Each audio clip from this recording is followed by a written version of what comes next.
இசைக்கலைஞர்கள் எந்தெந்த சங்கமும் கிட்டத்தட்ட அவங்க இறந்து போனா 3 லட்சம் 4 லட்சம் கொடுக்கிற சிச்சுவேஷன்ல இருக்காங்க. இசைக்கலைஞர்கள் 1 லட்சம் ரூபாய் கொடுக்கிற சிச்சுவேஷன்ல கூட இல்ல. அது மனசுக்கு ரொம்ப கஷ்டமான விஷயம். இன்னைக்கு திரை இசை கலைஞர்களுடைய சங்கத்தினுடைய எலெக்ஷன்ஸ் நடைபெற்றுக் கொண்டிருக்கிறது. இது கிட்டத்தட்ட கோவிடுக்கு முன்னாடி ஒரு 2 வருஷமா இல்லாதது. ஒரு 5 வருஷத்துல நிறைய கலைஞர்கள், அதாவது நலிந்த கலைஞர்கள், வயசானவங்க, அதாவது கேவி மகாதேவன் அவர்கள் கிட்டையும் MS விஸ்வநாதன் அவர்கள் கிட்டையும் வாசிச்ச அற்புதமான கலைஞர்கள் இன்னும் அவங்க இருக்காங்க.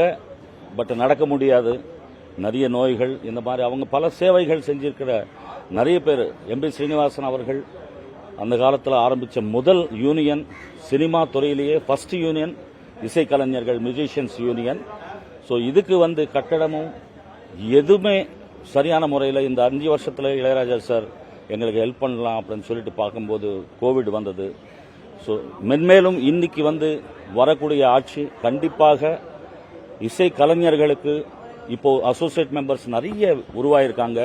யங்ஸ்டர்ஸ் அவங்க எல்லோருக்கும் டிஜிட்டல் பிளாட்ஃபார்ம் எல்லாம் கிளியர் பண்ணி அவங்களுக்கு ஏற்பாடு பண்ணி நிறைய சாதிக்கிறதுக்கு ஒரு வாய்ப்புகள் இந்த யூனியன் மூலமா எல்லாம் ஒற்றுமையா இருந்து இசைக்கலைஞர்கள் எந்தெந்த சங்கமும் கிட்டத்தட்ட அவங்க இறந்து போனா 3 லட்சம் 4 லட்சம் கொடுக்கிற சிச்சுவேஷன்ல இருக்காங்க.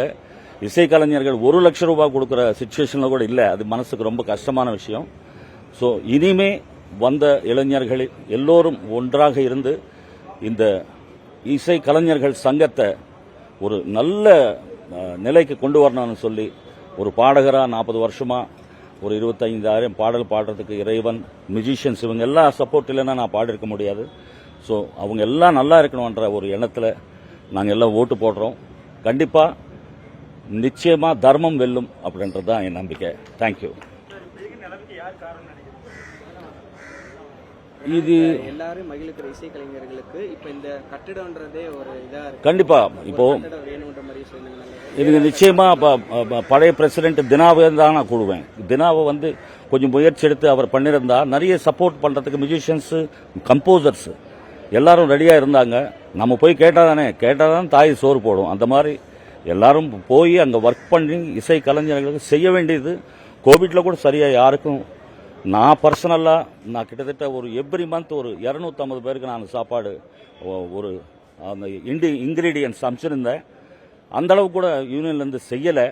இதுதான் மனசு வருத்தமானது. ஒருத்தரை சொல்லி குத்தம் இல்லை. இப்போ இனிமே வரக்கூடியது நல்ல ஆட்சியா கலைஞர்களுக்கு, தாழ்த்தப்பட்ட வயதான முதியோர்கள் கலைஞர்களுக்கு நல்லது செய்யணும்ன்றது தான் என்னுடைய பணிவான வேண்டுகோள். அதே மாதிரி இன்னைக்கு எலெக்ஷன் நடக்குது, ரிசல்ட் இன்னைக்கு ஏற்ற மாதிரி சொல்லியிருந்தாங்க. ஆமா, ஆனா இந்த கேஸ் திரும்ப 23ஆம் தேதி கோர்ட்டுக்கு வருதுன்னாங்க. சோ இந்த ரிசல்ட் அந்த கேஸ் எதுவும் அஃபெக்ட் பண்ணுன்ற மாதிரி நினைக்கிறீங்க சார்? எது பண்ணாலும் தர்மம் வெல்லும், அதுதான் நம்பிக்கை. இப்போ நான் பாடினாதான் காசு, என் பையன் பாடுறான்னா கொடுக்க மாட்டான். இது ஒரே ஒரு தொழில். இசை கலைஞர்கள் கம்போசிங் கூட ஒரு கம்போசர் அசிஸ்டன்ட் வச்சுட்டு அவர் நல்ல கம்போஸ் பண்ணலாம். பாட்டு மட்டும்தான் இறைவன் கொடுத்தாதான் பாட முடியும். என் பையன் பாடுறான்னா நாளைக்கு பாடுங்க. ஸோ இது நாம எல்லாம் கஷ்டப்பட்டு வந்ததுக்கு இந்த இசை கலைஞர்கள் சங்கம் நல்லா இருக்கணும். வயசானவங்க நிறைய கஷ்டப்பட்டு அவங்க எத்தனையோ பாட்டு, இன்னைக்கு சுசீலம்மா, ஜானகம்மா, TM சவுந்தரராஜன் அவர்கள் அவங்க விட்டு போன சொத்து எவ்வளவோ இருக்கு. அதை நம்பி வாழ்ந்துட்டு இருக்கிற இந்த கலைஞர்கள் நல்லா இருக்கணும். அதுதான் எங்களுடைய வேண்டுகோள். தேங்க்யூ. செய்திகளை உடனுக்குடனும் துல்லியமாகவும் தெரிந்து கொள்ள சப்ஸ்கிரைப் பண்ணுங்க.